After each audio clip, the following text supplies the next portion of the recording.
नमस्कार दोस्तों, एक बार फिर मैं आपके बीच में आ गया हूं एक पीआईसी टॉक का एक पार्ट लेकर के।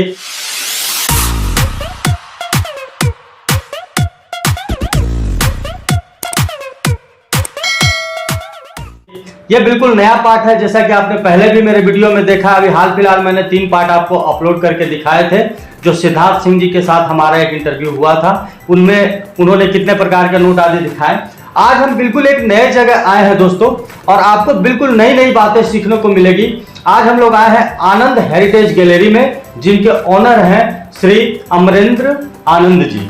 ये है अमरेंद्र आनंद जी, जो अभी आपको ऐसी ऐसी बातें बताएंगे, ऐसे ऐसे प्राचीन सिक्कों प्रणाली के बारे में आपसे बात करेंगे कि सिक्के का शुरुआत कैसे हुआ और कहां से सिक्के शुरू हुए, क्या क्या उस समय चलता था, ये पंचभाग सिक्के क्या है, रिपब्लिक इंडिया, ब्रिटिश इंडिया, ये सारे जितने भी प्रकार के कलेक्शन हैं आपको ये अभी बताएंगे। धीरे धीरे हम अमरेंद्र जी से इन्होंने जितनी मेहनत अपने जीवन में की है, जिस प्रकार से कलेक्शन किया है, उन सारी कलेक्शनों को आपके बीच अलग अलग पार्ट में वीडियो के माध्यम से लेकर के आएंगे इस चैनल द इंडियन करेंसी में।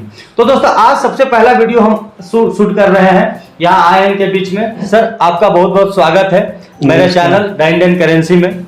सर, आज क्या है कि लोग कलेक्शन तो कर रहे हैं, लेकिन कलेक्शन किस प्रकार से करें और कहां से शुरू करें, सिक्के भी अगर करें तो कैसे शुरुआत करनी चाहिए कलेक्शन का, ये आप अपना परिचय देते हुए आपने कैसे जीवन में शुरुआत की सिक्कों के कलेक्शन का, ताकि जो हमारे जो सब्सक्राइबर हैं, कलेक्टर हैं, वो सीखे इस चीज को अच्छे से कि दरअसल इस रास्ते में अगर हमको चलना है, कलेक्टर बनना है, अच्छा नाम कमाना है, तो हमको शुरुआत कैसे करना चाहिए, किस तरह से करना चाहिए। सर, आप मेरे चैनल के माध्यम से आप बताइए। मेरा नाम अमरेंद्र आनंद है। मैं भारतीय जीवन बीमा निगम से रिटायर्ड डेवलपमेंट अफसर हूँ।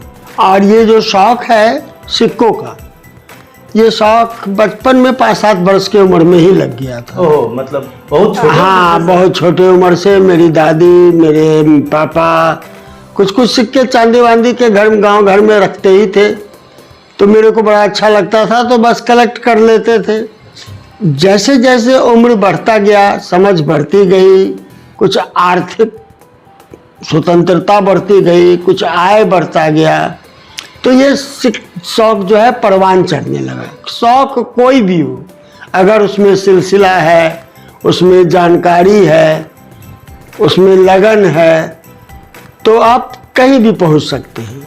रह गई बात संपूर्णता की, तो कोई भी संग्रह संपूर्ण नहीं हो सकता है। जी, बिल्कुल सही बात है। संग्रह एक सफर है जो चलता रहता है। आदिम युग में जो उसको हम लोग कहते हैं प्रिमिटिव मनी। प्रिमिटिव मनी मतलब आदिम मुद्रा। जो मुद्रा शब्द आया है वो हिंदी का शब्द है और संस्कृत से आया है। इसका मायने होता है कि कोई ऐसी विनिमय प्रणाली जो एक को देके दूसरे से हो जाए, कुछ ले सके, मतलब प्रदान कर सके कुछ। जैसे क्या होता था, बहुत पहले कोई आदमी बकरी दे दिया तो गाय ले लिया, गाय दे दिया तो धान ले लिया, धान दे दिया तो अन्य अपने उपयोग की वस्तु से बदली। जी जी, वो था वस्तुओं की बिक्री का वस्तु विनिमय प्रणाली। लेकिन धीरे धीरे ऐसा लगने लगा कि कोई ऐसा चीज होता जो एक खास चीज गिनती करके दिया जाता और उसके बदले में वो सामान मिलता। उस कंडीशन में सबसे पहला चीज जो शुरुआत हुई उसका नाम था कौड़ी। अच्छा, जो सबसे प्रिमिटिव मनी है वो है कौड़ी। कौड़ी क्यों हुआ प्रिमिटिव मनी? पहले तो ये समुद्र में पाया जाता है जी, बहुतायत मात्रा में पाया जाता है जी, और बहुत ड्यूरेबल है। माने एक कौड़ी सैकड़ों वर्ष तक रह जाती है।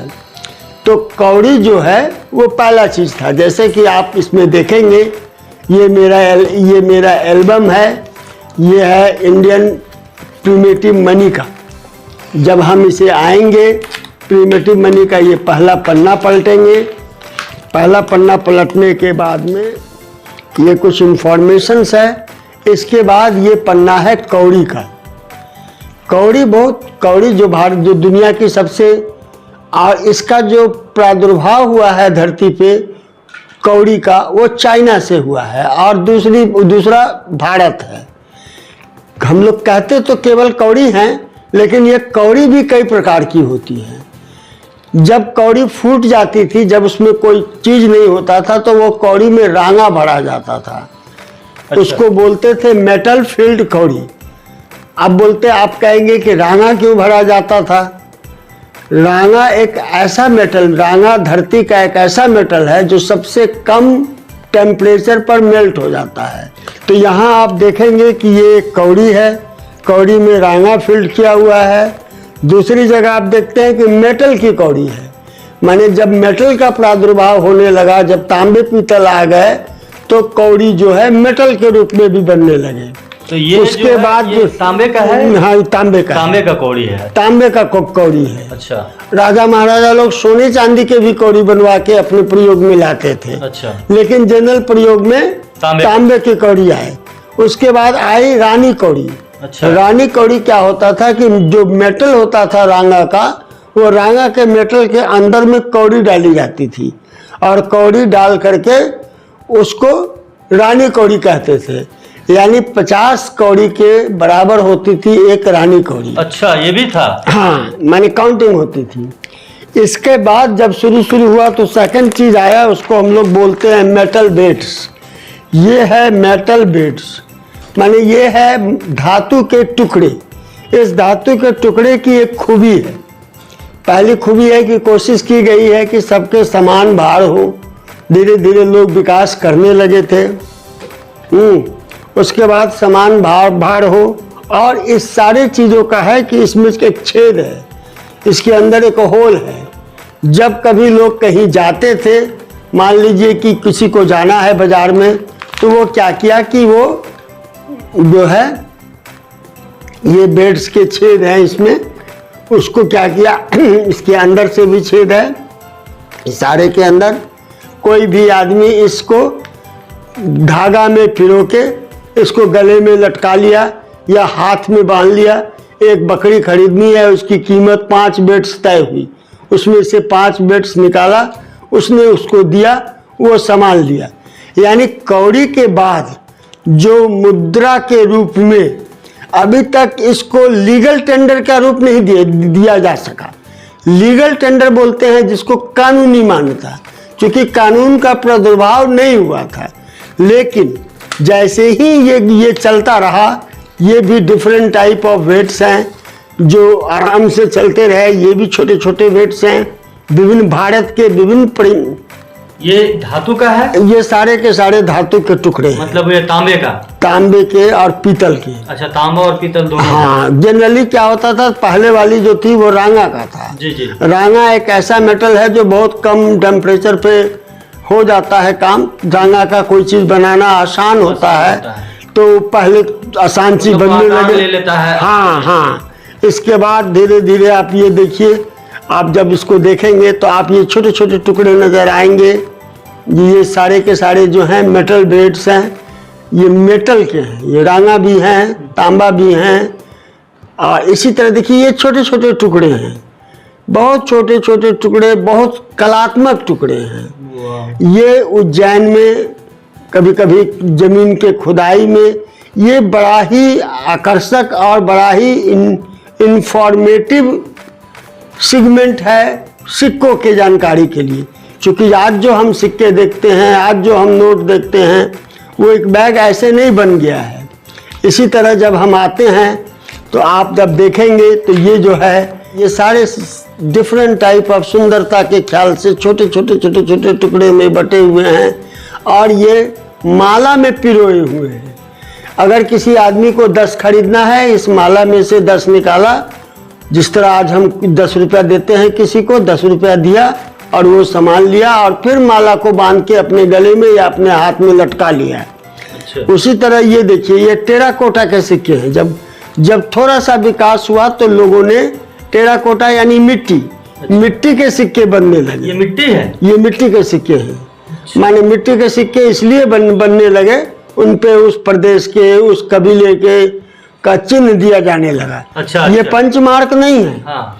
ये प्रिमिटिव मनी है। पंचमार्क और प्रिमिटिव मनी में अंतर है। इसी तरह जैसे देखिए, अब आपको बताते हैं बड़ी इंटरेस्टिंग बातें। ये सारी चीजें, ये तो हो गए आपके टेराकोटा यानी मिट्टी के, और मिट्टी पकी हुई है। ये लोगों ने सिक्के मिट्टी को पका के बर्तन बनाने का काम शुरू कर दिया था, और जब बर्तन बनने लगे मिट्टी के पकाने के बाद, तो मिट्टी के सिक्के भी बनने लगे। इसको सिक्के के वर्ड नहीं यूज करेंगे, लेकिन विनिमय प्रणाली करेंगे। मतलब सिक्के का आकार लेने लगा था उस समय कि अब सिक्के आएंगे आगे चल के। अब आइए बहुत इंटरेस्टिंग सब्जेक्ट पे आते हैं। ये छोटे छोटे टुकड़े हैं। इस टुकड़े की खूबी है कि ये सारे टुकड़े पे गोल्ड प्लेटेड है। अच्छा। ये वक्त के दरमियान ये थोड़ा इसका बदरंग हो गया है, लेकिन ये सारे ऑर्नामेंट्स हैं। अच्छा, और गहने हैं। अच्छा, ये गहने जैसे हम लोग पुराने जमाने से, हम लोग बच्चों से जब दादा दादी हमारी होती थी तो कहती थी कि गहने जो होते हैं वो विपत्ति का आहार होता है। जी जी जी। और सुख का हार होता है। जी जी जी। और विपत्ति में आहार होता है। जी जी। तो बहुत पुराने जमाने से गहनों को विनिमय प्रणाली के रूप में प्रयोग करने की थी। सर, जैसे इसमें लिखा हुआ 800 से 2000 BC का ये हम्टी जनपद का, तो उस समय ये सब पाए जाते थे। उस समय ये पाया जाता था। कोई भी कलेक्शन तभी इंटरेस्टिंग होता है जब आपने कलेक्ट किया है, उसके बारे में पूरी जानकारी हो। और मेरे जो संग्रहालय है, जो मेरा आनंद हेरिटेज गैलरी है, उसकी किल्स ऑफ द मेटल, उसकी जो हिस्ट्री है वो हिस्ट्री इसमें डाली गई है। यहाँ एक इम्पॉर्टेंट बात यह है कि ये सोने के नहीं है, मेरे पास सोने के भी हैं, लेकिन पर्टिकुलरली ये जो पार्ट है ये सोने के नहीं है। इस पे सोने की पानी चढ़ी। यानी आप ये खुद सोच सकते हैं कि 1750 BC में मेटल पे गोल्ड की प्लेटिंग करने की विधि भारत में उपलब्ध थी। ये बेस्ट पार्ट है। हाँ। जैसे कि हम लोग हायर डिनोमिनेशंस की बात करते हैं जी। हायर डिनोमिनेशंस माने कहने का मतलब है 2000 का नोट आ गया, 1000 का नोट लेके चला। तो ये क्या है कि ये भी मेटल्स के हैं, हैवी हैं, बड़े बड़े हैं, थोड़े वजनी हैं। हाँ, ये जो है ये इंडियन प्रिमिटिव मनी है। ये फर्स्ट BC में चलने लगा था, और बड़े डिनोमिनेशन में बड़ा होने के चलते ये काम आता है। इसका वैल्यू कुछ ज्यादा होता था, कुछ ज्यादा उन सबों से। उन सबों से। अब आते हैं हम लोग जब प्रिमिटिव कॉइन की बात करते हैं तो 2-4 बात ध्यान रखना है कि ये कलेक्शन हो कैसे जी। ये तो कौड़ी मिले कहाँ से? हाँ सर, ऐसा तो थोड़ी, ये तो आपको तो कहीं कोई जमीन में मिलेगा नहीं। और वो भी इतने अन्य भागों में। एक कौड़ी अलग चीज वो मार्केट में मिल जाता है। ये इसका ये आज के युग में जब इतना ज्यादा वीडियोज होने लगे हैं, इतना ज्यादा व्हाट्सएप फेसबुक का हो गया है, तो भारत में भी बहुत सारे ऐसे विक्रेता हैं जो इसको बेचते हैं।